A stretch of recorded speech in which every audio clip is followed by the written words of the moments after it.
Hello there, this is RogueMGTOW. Today's video is my perception of how technology has helped enable the hypergamous nature of women through the years. One of the things that has amazed me in the transition from the 90s was the transformation of what I once thought was a respectable and dignified ideal Western woman to a spoiled and undateable narcissistic egomaniacal psychopath that is worshipped like a goddess in a manner similar to a princess who is used to getting everything she wants without question or hesitation. In the 90s, the internet was still more of a novelty to the household for the most part, and served as entertainment more than a utility. The cost of having a connection to the internet was never steady, as the subscription fees also might be supplemented by a time-based cost for being connected through an external dial-up modem that could easily rack up long-distance charges if the number that was dialed in happened to be outside of your area code. Back then, getting a woman's number was a big deal, and in that moment you knew you were the only man that she was talking to through the landline. It wasn't as widespread to the countryside where I was living for some time, but soon more and more girls would be up for hours chatting with several people, with the sound of her voice now replaced by the sound of her keystrokes and the intermittent silence in the house being punctuated with the default notification tone from instant messaging apps such as AIM, ICQ, and MSN. Eventually, as cell phones spread to more and more people, it still took just a bit longer for everyone to start texting each other. Texting plans were not unlimited, so it wasn't uncommon for teenagers whose parents dared to give them cell phones to rack up huge phone bills from sending and receiving texts. It didn't hit me that dating had changed until finally I got a girl's number, and she told me to never actually call it but to text it only. Personally, I think this is one of the biggest enablers of hypergamy, in that now women could easily have more than one guy talking to her. Instead of picking from just one to dedicate her time to, she could soak up as much attention from as many guys as she could respond to at that time. This is easily done with no real need to let any of the other guys know that they weren't the only male she's talking to, and that they were just part of a roster kept in the palm of her hand. A few letters sent through the air being the only information the male would get, rather than things like background noise, tone of voice, or an interrupted speech pattern that could easily betray the fact that she's lying to you about being alone. In a big way, it made lying so much easier. This made it much easier for both sexes to cheat. Social media made it that much easier with websites like MySpace or Friendster or Facebook. MySpace had its own contributions to relationship problems, as the most insecure people would be fighting over who was in the top 4 spaces on someone else's friends list.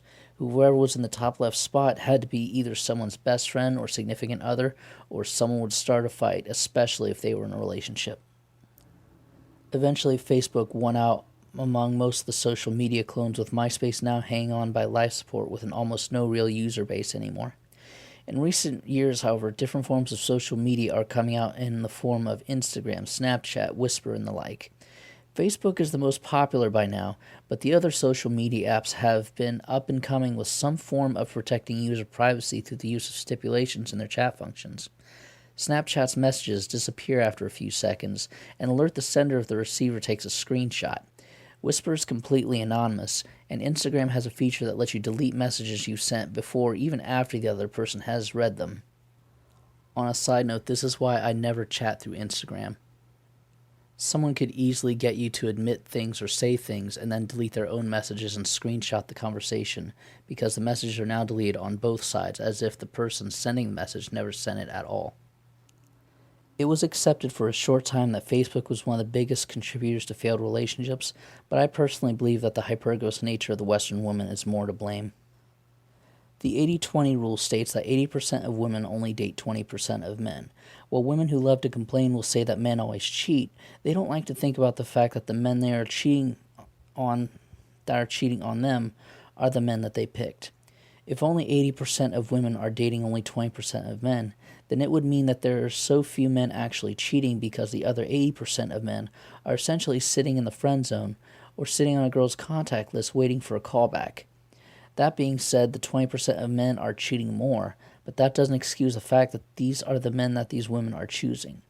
But in this gynocentric culture, no one likes to admit that a woman's choices are part of what put her where she's at, be it single motherhood, in an unhappy marriage, or on a revenge porn website. Feminism and its bullshit on rape culture and hardline stance that men are to blame for everything a woman does keeps them from answering for their own mistakes. In modern-day romance movies, a woman's infidelity is celebrated as if it were some sort of revolutionary new idea. There's even a commercial of a bride turning and running away from her own wedding and hitching a ride on a helicopter with a stranger who kisses her on the neck as she's sitting in the pilot's seat. This kind of imagery is signal boosted to excuse a woman for the horrible selfish acts of cruelty she inflicts on men as an expression of liberation. Feminists rapidly shout that men should be yelling at each other behind closed doors for the jokes they hear that are offensive to women among their brothers. This only proves my belief that the princess mentality of the Western woman is to blame for nearly all of its problems. One thing that disgusts me personally is the fact that overweight women are now feeding off the attention on Facebook and Instagram likes from their cleavage shots that they would never be able to get if they had showed off their whole body. I've seen women who are as heavy as 275 pounds getting attention for their pictures so long as they don't show anything more than their face and chest. I'm not good at statistical analysis, but I don't think it's a stretch to think that the 20% of women who have been left out all this time feel entitled to the 20% of men of higher quality that they never had access to before. The internet has made the legwork of social gatherings almost obsolete, with people able to strike up a conversation and get into an online relationship in just hours. Sadly, these relationships have no real substance, since only the information that you want someone to have has been voluntarily posted on social media. In just minutes, you can learn someone's entire history that they've cherry-picked in status updates and pictures of their best angles possible.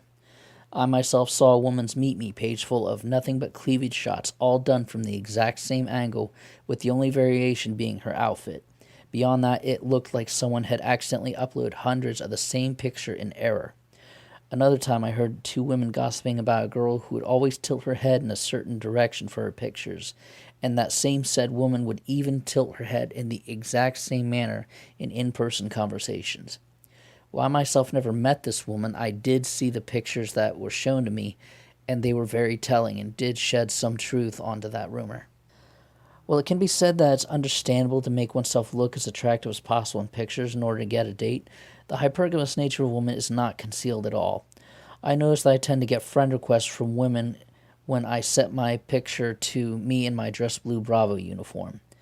I said it that way as a joke due to the fact that it was taken when I was just a boot, which is a Marine Corps equivalent to a new guy on the job. And while it does get the silent chuckle from fellow Marines, it gets the attention of a certain kind of female commonly called a tag chaser. A tag chaser is a term for a woman who mostly chases men in the military for one reason or another. Being in the military is a guaranteed living wage with so few bills that younger service members tend to waste their money on luxuries that they really can't afford, and their wallet tends to be open to women willing to give them attention. This is where I'm going to cut, but I'm going to expand on that in the next video.